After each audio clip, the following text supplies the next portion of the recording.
Hey everyone, welcome back to another episode of Gone Fishing. I'm your host, Connor, CEO at Phin, and I am joined once again by the wonderful Tara Rummer, Director of Community at ImmyBot. Tara, how are you? I'm doing great, Connor. How are you? If I were any better, I'd be having twins. I'm having a blast. Today, I met you, I'm pretty sure I met you for the first time on the conference circuit. Yeah. Which is fitting because we're talking about the MSP conference circuit, life after hours or before hours, I don't know, depending upon how you'd like to describe it. So I'll just ask you, what is conference life like? It's nuts. That's the only way I can say it, because I went from going to conferences as like an MSP to going now as a sponsor or a vendor. And it is a 180. I did not realize how much like work goes into this stuff and how chaotic and stressful it actually can be. Because going as an attendee, right, you're just there like, you're learning, you're having fun, everything's already done. You don't have to do anything. And then as a sponsor, there's completely different, like, I would say expectations that are like unsaid. And I think it's wonderful. It's chaotic. And sometimes, honestly, I don't know if you feel this way, Connor, because I know you and I have spoken about there's some people that maybe we won't associate with, but sometimes it feels like I'm back in high school when it comes to these things. There's definitely like groups of, everyone has their in-group of friends or whatever. And a lot of folks travel to conferences all the time, especially if it's like the big ones like IT Nation or anything, Kaseya, whatever, the Kaseya Connect, DattoCon. There's a host of them. Beyond just happened. Beyond just happened. It was my first time going, and I actually thought it was a really, really great conference. I love it. I was hoping Denver wasn't going to be as hot as Florida, and it was incredibly hot the entire time in Denver. I live in South Louisiana. I didn't think it was that bad. Well, I was like, I'll take this any day of the week. Not all. I guess, yeah, you're used to like 150% humidity, and that's not what you're going to get in Denver, right? No, not at all. So I like it though. Conferences, I think it's so fun, but yeah, everyone seems to forget. Even sometimes in our company, I feel like people are like, oh, you're going on vacation. And it's like, no, this is not vacation. This is very much work. There's a lot of it that's fun. I actually think there are people that treat it too much like work. And then there are people that treat it too much like vacation. Which is like, you can definitely notice which group someone's in. One is like, did they dress in business casual the entire time? It's like, pal, what are you doing here? Like you have to stand for 8 hours, 12 hours a day, wear your tennis shoes. Like don't wear your nice dress shoes. That's going to suck. And just wear your company's t-shirt and move on with your life.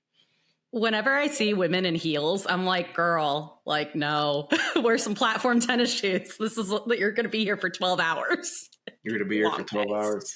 Well, that's another thing about conferences too, is like how the conference has decided to organize, whether it's the booth traffic or the the talks and the vendor presentations, determines a lot of your quality of life while you're on the road.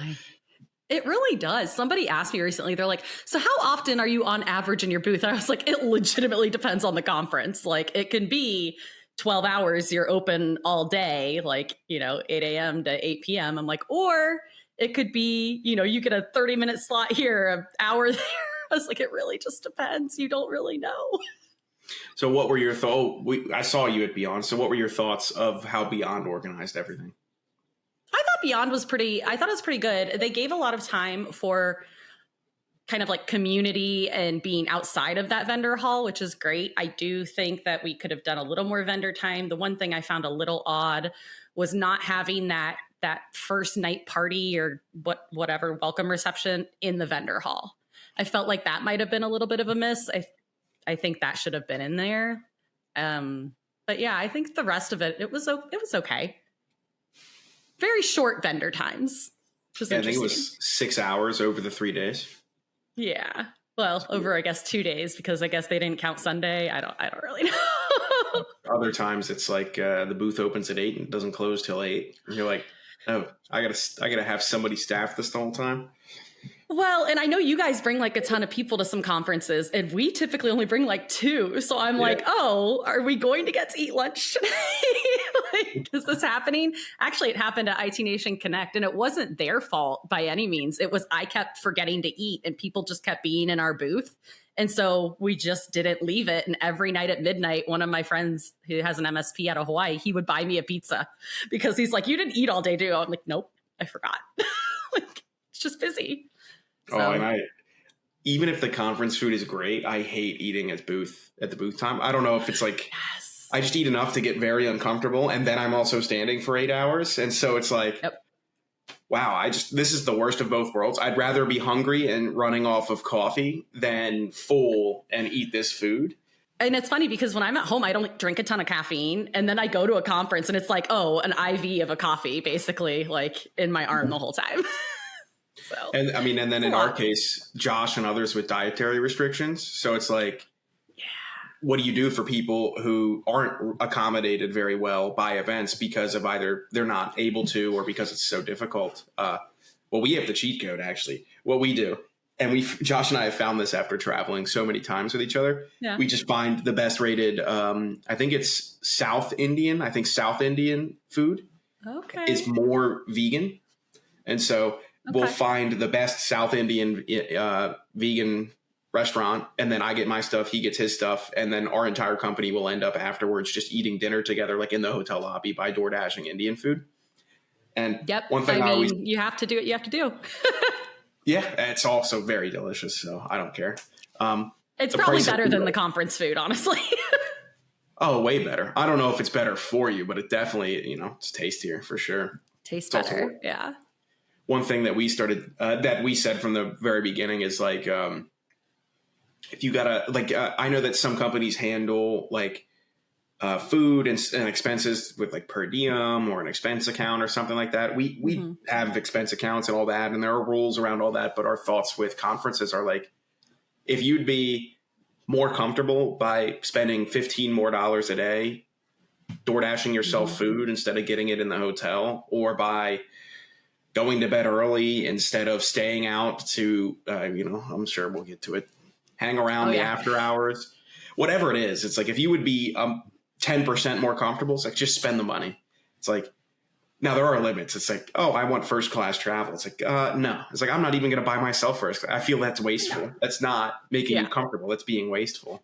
Agreed. And I think it's crazy because you hear about companies, you guys are kind of different, and we try to do the same thing that you do, where it's like, how are you most comfortable? But I have friends that work at other companies who are like, no, I'm expected to go to the after hours events and then be in that booth at 7 a.m. after staying out till 2.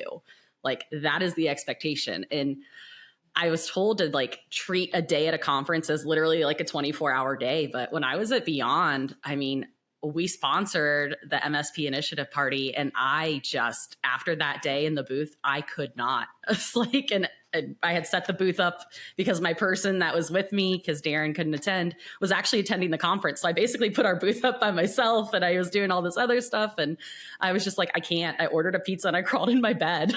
It's like, I'm sorry, guys, I'll be out tomorrow night. Like, no, that's fine. I think there is this weird pressure that exists. I don't think it's by any individual group of people, like whether it's the vendors or the MSPs or other attendees, because a lot of people do bring their families, especially if it's a destination, to like, you gotta, it's almost like some combination of, I gotta make the most of this time because I don't see these people, my friends, very often, and also like, oh, this is a work trip, so I gotta work. And what we've always said is like, we've been very blessed that like roughly half of our company is morning people and the other half are night owls. So it's like there becomes this trade-off right around noon where it's like the morning people have ended their shift and the night owls have started, and all of us are very okay with it. So it's like we've never had like you have to be at this bar, you have to go to this event. It's like, all right, well, we're going to go over here. Some of us are doing this. Some of us are going over here. A couple of, like, we've had people, they're like, I'm going to go see my other friends and family in the city if that's cool. It's like, yeah, I don't care. Like, show up at booth time and watch talks if you want to. I don't care what you do else outside of that.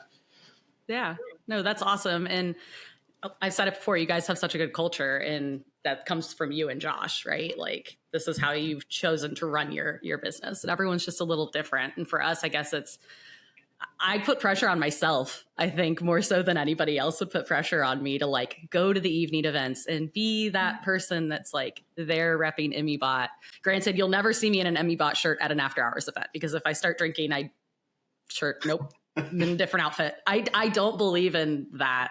I don't know. Maybe I'm weird. It's like not a thing. I mean, I know there's some people that have like rules around that. There's also like, I wear competitors' clothes and t-shirts. It's like, are these clothes that I feel comfortable in? It goes back to like, are you more comfortable? It's like, all right, be more comfortable. There are clothes that I'm more comfortable in that are not fit. They're actually competitors of ours. I'm like, yeah, it's a comfortable t-shirt. I don't know what to tell you. I am a sucker for a soft t-shirt. Wear anyone's. It's ridiculous. That is ridiculous. You recently made like a spicy Monday, but released on Thursday post around this. What are some of the highlights? Around conference life, yeah. Yeah. What are some of the highlights of that, if you don't mind sharing? So that happened after Enable Empower, which who knew Frisco, Texas was going to be such a hotbed for chaos and craziness. After coming back from Write a Boom in Vegas, I thought that one would have like trumped it. It did not. But I think a lot of it comes down to, and it happens at sort of every conference, right? You have, we've just talked about booth time, but you have people who are there to learn, or you have vendors in their booths, and you are on all day long, right?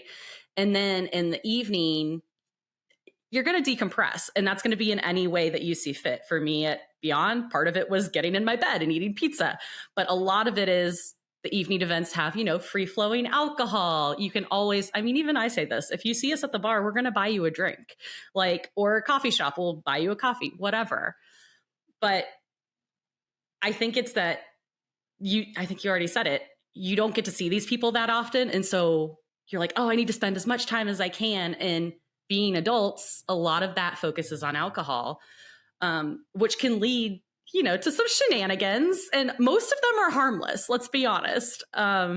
People do silly things, but it's back to that almost high school mentality of, oh, my parents or whatever it is, my family aren't around. I'm going to go live it up while I'm here. And like, I would say like 90%, 85%. I'm making up statistics because that's how some statistics are made up. But they're harmless. They may cause some gossip, but honestly, the channel has a ton of gossip to begin with. So, which is also something I'm realizing now. And there can be things though that aren't as harmless, which is what that video really focused on, right? Is that so many people were talking about these almost harmless, victimless, I'm going to say crimes, not crimes, but just silliness. When there are people going to these events that are predators. And I hate to put it that way, but there are people that you can look up that go to events that are literally on like sex offender lists and things. And it's just, I think we need to be a little better as a community about keeping people safe. And that's really what that video focused on, and how we're all here to quickly talk gossip about silliness, but nobody wants to talk about kind of harder things and more serious things. To, I guess, recognize as a community that there are pieces of your community that need improvement or excisement it's a hard conversation to have, and a hard conversation to start and then to have. I will tell you, there are many people that I don't think I will ever be able to hire by nature of how much of their throw up has been on my shoes. So it's like, there are people who it's like, I don't mean to laugh. No, it's like, I always bring it back to, it's like a little self-control, or like, what kind of qualities do I want somebody that I work with to have? And it's like, well, if you lack self-control in certain areas of your life, I'm willing to bet that you are able to lack them in other areas. And I don't know, it goes into a whole lot of other things like that. It's just like, you arrive at a bad decision by making many, many, many bad decisions before that point. Yeah. And I've definitely, we've been talking about this a lot since that posting in different groups like the MSP community calls and MSP Geek. And like, I focus on it as being a woman in IT. And you have to think about it. We're like 20% of the MSP industry, if that, at this point. And it surprised me that years ago, I had a talk with some people at an after hours thing where I literally left a table because some dude was hitting on me in front of his wife. And I was so uncomfortable and just like, I don't know what to do with this. And I went and I was talking to these people at a different table because it was like my safe space. I found like a little friend group that I have. And all the women at the table were like, oh yeah, I've already been propositioned tonight. And everyone started telling stories. And all the guys at the table were straight up like shocked. They're like, wait, this happens? I'm like, I can't go to a conference without inappropriate comments. I'm like, even if people don't realize they're inappropriate, maybe when they say it. But I've had guys be like, oh, you're attractive, I'll follow you anywhere. And as a woman, like, you have to think, does that mean you're going to follow me back to my room? Because I've had people do that. Like, like, just keep your comments to yourself, maybe. I mean, and it's crazy to me because it's such a small industry, and people who actually go to these things, it's such a small group. And it's like people think others won't talk about it. And they do. It's just behind closed doors, right? I'm sure you've had situations where something has happened in front of you or to you. It's like there's a lot of things that have happened in front of me, for sure. And then usually, so if it involves like other women in the channel, first thing I do is say is like, how would you like me to handle this? Because I know there are some, like every time I'm with Alex from OIT, she's like, no, if you step, like, don't do this. I got it. I'm like, all right. It's like me and Ray and like your Danny and your whole gang. We're like right over here if you ever need help. But cool. Yep. And then other people would like to handle it differently. But it's great to have that backing. And that's a question I hear a lot, because since that video came out, people ask me, I mean, they just ask a lot because this is stuff apparently others want to say and they just haven't. And it doesn't even have to be after hours events, right? Like, at a conference last year, I had someone pull me down on top of them in my booth and wouldn't let me up, even though I had a panic attack, and someone I didn't know. And it's just like, I hate to say it this way, but I'm glad that happened to me at that event and not someone else. Because if you think about this, what if it had been someone so new to our community, they didn't know what to do, or like it was their first event, and someone put hands on them? Like, I knew where to go and I knew who to go to, and the person got kicked out of the event. But like, it's about setting really good expectations of who's attending our events. And I noticed it, and maybe this is just me, but I think if you sign up for an event, you should have to sign up with your MSP account. Like, I need to know who your company is to hold you accountable, right? Yeah. I thought at MSP Con this year, I watched the keynote that Kyle gave in his awesome orange suit and top hat. No, I suggested he put a top hat on next year. And it was like, hey, before we get into that, here's a list of things that are completely unacceptable in this community. It was everything that we had just talked about. It's like, while most people do not need to be explained, hey, don't make other people uncomfortable like that. Learn to read a room. Don't put your hands on other people. None of that's cool. And please do not drink so much alcohol that other people are walking you home. It's like, let's all make good decisions as a community together here. As much as like 99% of the people in the room don't need to hear that, there are people like, and even this year at MSP Con, they're like, this is the first conference I've ever been to. It's like, sit down for a second. There's some things I need to tell you. It's like, you need to not do this, do this. Be like, it's not that you need to be worried about everything all the time, but it's like, definitely understand you're in a community of peers. You're not on vacation in Cabo, although that'd be cool. Maybe there's a conference in Cabo too. I don't know. You could be, but it's like, there's expectations that people should have that sometimes need to be spoken to them. Yeah. And I was on the committee for MSP Con this year, and that was a focus for us, right? But we didn't want it to sound like all these terrible things happen at conferences. But the reality is there is that 1% or less than 1% that maybe need that reminder. And I've made a joke that we should start every conference with the same thing. And it's like, if you wouldn't say it in front of your mom, don't say it here, and don't put your hands on anyone. Like, it's that simple. This is like, all of us have worked really hard to be in the positions we're in, and this isn't a frat party. That's true. If you could give one piece of advice, or there was one place for someone to go to learn more about conferences and what they're like, what would you suggest what would you want to tell them, or where would you suggest they go? Oh gosh, one place. I don't know that I have one place, but I think I think getting involved in things like MSP Geek, I think they set really great standards and have really good expectations of who's involved in it. It's such a large community.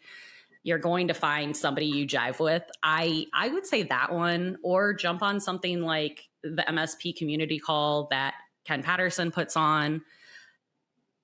A lot of those people attend a lot of conferences and they set really good examples for others. And we've even had talks in some of those about, should there be a list of people who aren't allowed at conferences, and maybe companies who aren't allowed at conferences because they're repeat offenders. Yeah, those two places. Those two places, awesome. And if people wanted to connect with you or ImmyBot, where would you want them to go? I mean, they can get a hold of me on LinkedIn. I am all over there. And my email is tara.rummer@immy.bot. I am also very heavily involved in MSP Geek. So I'm constantly active on, I will say Slack, even though I'm on Slack and Discord. I prefer Slack. Yeah. I know. But yeah. Sweet.